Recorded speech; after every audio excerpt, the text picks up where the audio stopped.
Welcome to the Real About Real Estate podcast with Michelle Hayward. Get the latest information meant for buyers and sellers straight from real people in the industry. Well, hello, everyone. Thank you for joining me for today's podcast. It's been a while, and I'm just glad to be here on this beautiful, beautiful day. And I will be talking to you about something that I get asked all the time from family, friends, people that I run into just at the grocery store, wherever I'm at. I've been asked this question, and that is about what is it to be a realtor? Is it exciting? What's involved? Is it hard work? And I tell people the same thing. You wear many hats, and it's not for the faint of heart. So I thought, what better way than to have a topic about the many hats of a realtor, balancing variety and expertise. So that's what we'll be talking about today. The real estate industry is very dynamic. It's a rewarding industry, and it requires realtors to wear many hats, as I said, to be successful. Those hats can vary, and it's everything that you need to know, at least having some fundamental tools to be able to speak to when you finally do have clients. And it is a lot of work, but again, it's a lot of rewarding work. So some of those things are negotiation, and none of these things, let me also say, are in any particular order. This is just something that you'll find and figure out as you become better at your craft. So negotiation is one of the first things that I'll kind of touch on, is that you probably have heard it in this industry as well, is that everything is negotiable in a real estate transaction. And it absolutely is, at least I would say most things. But when we're talking about negotiation here, it's about you being comfortable having a conversation with someone and negotiating on your client's behalf. So for example, if you're representing the buyer, you want to be able to negotiate on your buyer's behalf in that transaction, getting them the best deal, because of course the buyer is looking to pay as little as possible, or at least at market value for the property, and they need someone to be that voice to speak on their behalf and to get that transaction, and to get the property that they're looking for in the area that they'd like. And so you're interacting with the other side of the transaction, the listing agent in this case. You're also working with the lender, as well as other parties to the transaction. So again, your goal is to be able to negotiate, and negotiate well enough where your buyer's well interest is being taken into account, because again, you're working on that person's behalf. So that's just a little bit about negotiation, and where you would find that to come into play. One of the next things that you have to really have a good handle on is your client management. You have to have a solid system for being able to manage your clients. And this is for your sphere of influence, so your family, your friends, people that you connect with in business, and people that you meet along the way. You want to be able to put all of them in a centralized place to be able to communicate with them on an ongoing basis. And you have to have some organization in doing that. So client management is very, very important, because you have to be top of mind, and you have to stay consistent and active with your interaction with those individuals. So that could be anything from sending out an email, or making a phone call, or even just a text message to say hello. That client management system is very important, and that's exactly what it is. It's a system, a systematic way to keep top of mind interacting with your clients. And even if they're not your clients currently, they may be at some point in time. So you being on top of that just shows that you're knowledgeable, that you care, and that, again, you're on top of things. And that's what matters most in the minds of the people that you are looking to help. One of the next things is networking. And I love networking. I absolutely love getting out, meeting different people. Even if it doesn't turn into a business transaction today, you've at least made a connection with someone that you didn't know.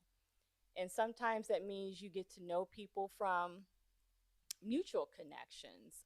And that's sometimes the best way to start that trust relationship because, as we know, this is a business where people are more likely to do business with you when the trust has been developed. And when you have someone that you already know connecting you with someone else who you don't know and that don't know you, it again it starts putting that foot in the door. It opens the door for you.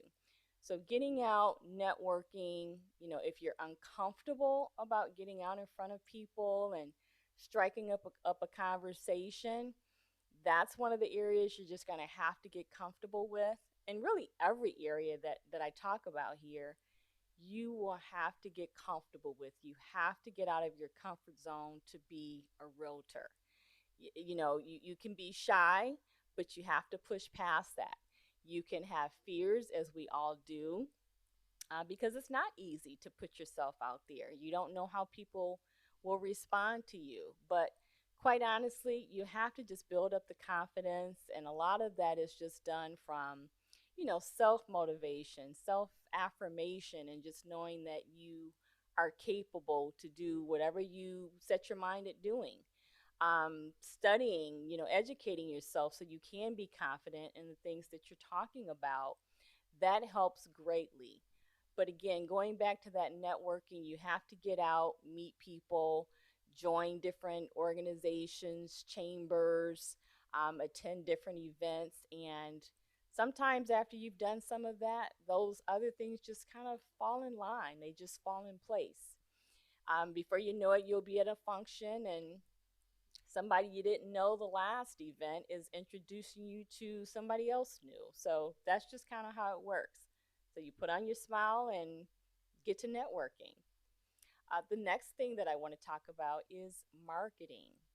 You have to market your business, you have to market yourself. You are your brand. So you have to be mindful of that, how you conduct yourself in public and in private, because you never know who's watching. So you definitely want to make sure that as you're marketing yourself, and that's just not, again, marketing materials, promotional items and pop buys and mailing of cards and kind of all the warm and fuzzy stuff that goes along with marketing, and people being able to see your picture on, whether it's an open house sign or a for sale sign. But again, it kind of ties back to that networking. Once you're out there and people get to know who you are, you're the face of your brand. You are the face and the name that they see and hear that, helps them to get to know you a little bit better. But marketing is certainly a big piece of it because there are many people who don't know you and they don't know what you do until you tell them. And what better way to do that is once you've built that reputation and started building your clients and just connecting with people and being genuine about it, getting to know what they do and asking all the right questions and not feeling or making them feel like it's a business transaction. And people will know that. People will know if you're authentic, if you are genuine and trying to really get to know them, or if you're just trying to stick a business card in front of their face. So again, you want to do some of the things that I mentioned already: the negotiation, the client management, the networking, and the marketing. But next, you want to just have a genuine heart for helping people. I hear that term so much, really, when people are asked, why do you, enjoy what you do? What makes you wake up and want to do this every day? And most people I hear say, well, I want to help people. And that's great. And that's certainly my reason, one of my many reasons for becoming a realtor. But quite honestly, every role I've ever had, I've always wanted to help people. For me, it has to really be about the why, to go a little bit deeper than that. Because again, surface level, yes, it's great that we want to help people, but beyond that, what makes you a right fit for that role, and why should somebody choose you as their realtor? Those are the things you want to think about, and put yourself in their shoes. Do you bring to the table something that maybe your competition isn't? And quite honestly, nobody can be you better than you. And so you're only in competition with yourself. And so, just when you're striving to be a better version of yourself, again, it comes across authentically. People can see that, they can feel that. And that's one of the things that they will take away and want to do business with you. So, helping people should be something that's on the surface, not about the commission, not about anything else other than truly, truly helping people. Because sometimes it comes down to, if you're helping somebody, regardless of what commission you get for it, you can feel comfortable, you can sleep at night knowing that you helped somebody who might not otherwise have been helped. The next thing would be being a problem solver. That is so important in this industry, and it's important in every industry, not taking away from any other industry. But one of the things that, when you think about it, when someone is buying a property or just even owning a property, that is a great asset. That's the largest asset you will have on your in your financial portfolio. And so you definitely want to make sure that you are, talking to your client or potential client about, what are your pain points? What are some things that, you need that maybe you've not gotten from another realtor, or that I can just do differently for you to try to solve this problem? And sometimes the problem can be something as simple as just needing someone to listen to them, really listening to, this is the location that I really want to be in. And for a realtor who cares and is compassionate, and has their client or potential client's best interest at heart, you hear that. So you're not going to show them some place that they have adamantly said they are not interested in. Now, it's okay to make suggestions, of course you're the expert, and based on things that they share with you, they might be open to something that they just hadn't considered. But if they are very clear and very strong minded about why they want a specific area, maybe it's close to family, the grandkids or something. So that's why that specific area speaks to them so much. And so, of course, with that, you want to try to stay true to what what the person has said to you. And that goes a long way with them. Just listening, being intentional and just listening goes a long way. And so if it's something even, much more deeper than that, if it's, well, right now I'm not in a financial position to be able to buy this property that I want, then it's a matter of sitting down and talking about, okay, how do we fix this together as a team? It's a team mindset. It's not about, me, or you. It is, how can we make this work together? And we talk about what that looks like, and we map out some things, we strategize about some things, and we strategize about them until we figure out what works best for you. And even if that means we can't move forward today, at least we've set the foundation and had the hard conversation. And setting a plan is so important for that potential client or client to be able to hit that target and have something that's measurable and attainable within a realistic time frame based on their specific conditions. So again, that is also very important. So we've touched on negotiation, we've touched on client management, networking, marketing, ability to help others, and being a problem solver. But did you also know that you wear hats as an administrator of your own business? Yes, an administrator. You literally will do all of your administrative tasks. That's unless or until you get to the point where you can hire someone, or if you have a friend or family member who may have some extra time and they just want to help you, and they can handle the tasks at hand that you need done.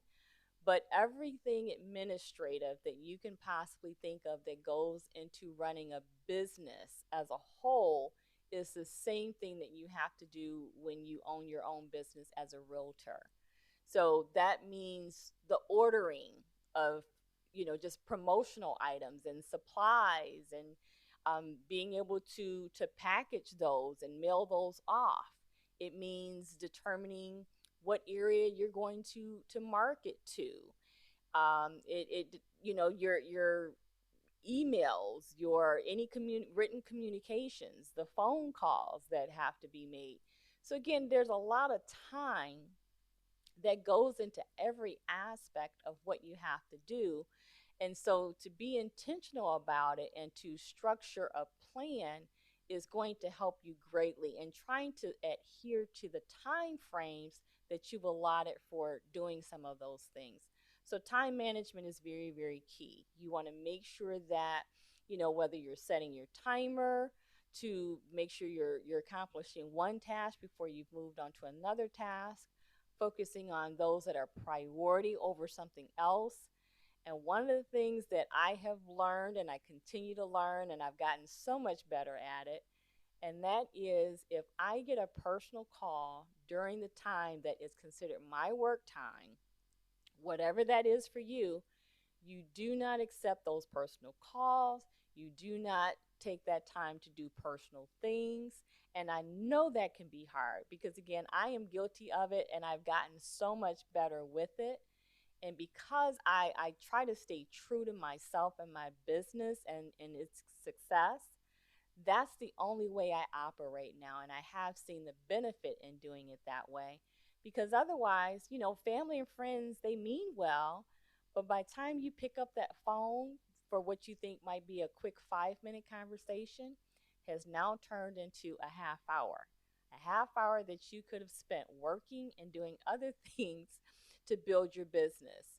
So, again, keep that in mind. You can always talk to family and friends after work hours or whenever that is for you. Again, you set your own times, but just make sure that you work that time frame.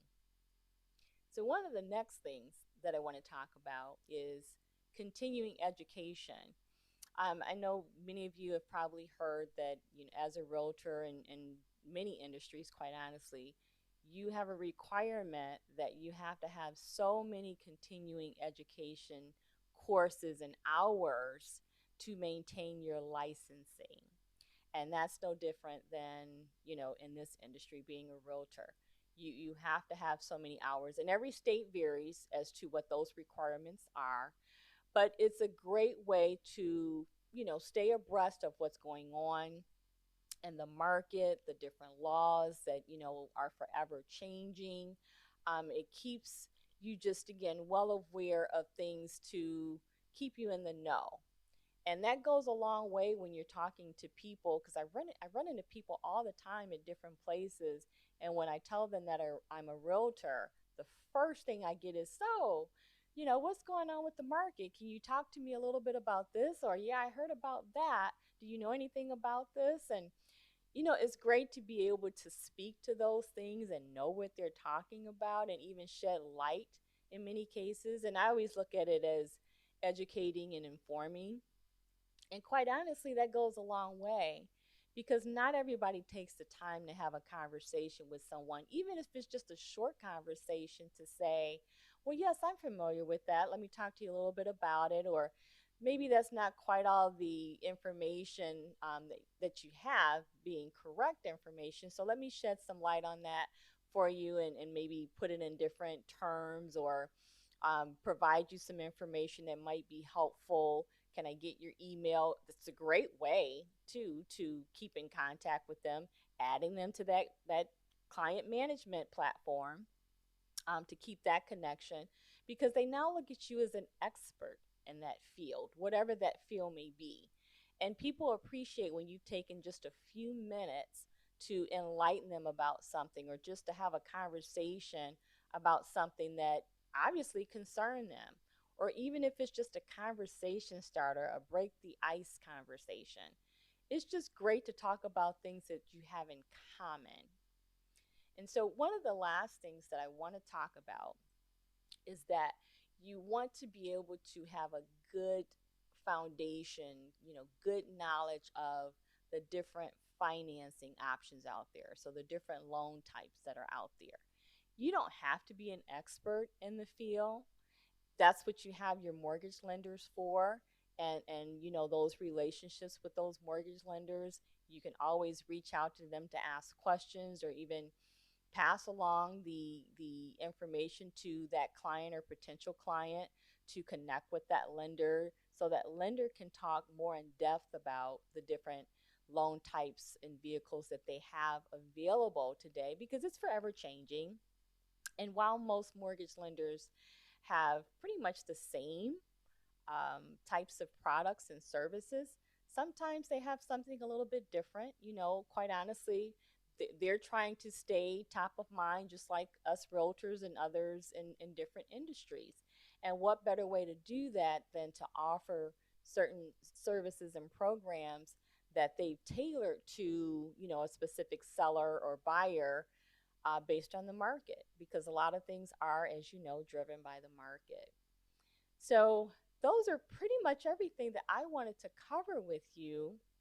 And just for a quick recap, we've talked about negotiation, client management, networking, marketing, your ability to help people, being a problem solver, administrative tasks, continuing education, and having a good understanding of different mortgage financing options. So there are other things that certainly could be added to that list. Again, it's not a, you will find that when you become a realtor, especially because there's so many different avenues that you can go with it, that it's a lot. And you really have to consider if it's the right fit for you, and only you can make that decision. So when I am asked that question of, is being a realtor hard? And do you feel it's something that I would be good at? And where do I start? And again, I've gotten all of those questions. And I always go back to, do you feel that you are comfortable with doing some of these things? And only you know the answer to that. But it's something I would encourage you, that if you have an interest, it's something that you have to look into, really be disciplined and dedicated. It is not something you just do on a whim. There's a lot of education that goes behind it, because there's a lot that you need to know for your state laws and everything. And every state, again, is different. So it's a lot of homework that you have. And it may seem easy and it may seem exciting. And it is not easy, but it's certainly exciting. And it's only as exciting as you make it. So with that, I hope you all have a great day. I hope you have found some value in what I have shared here. And if you ever do have an interest in knowing what it is to be a realtor, I'm sure any realtor would be happy to talk to you about it, but I certainly would be happy to talk to you about it. You always have my contact information, and it will be included as part of this video. So reach out. I'd love to talk to you and help you in any way that I can. So have a great day, and see you next time. Thank you for tuning into the Real About Real Estate podcast with Michelle Hayward. Like, follow, and subscribe to continue to get the real about real estate.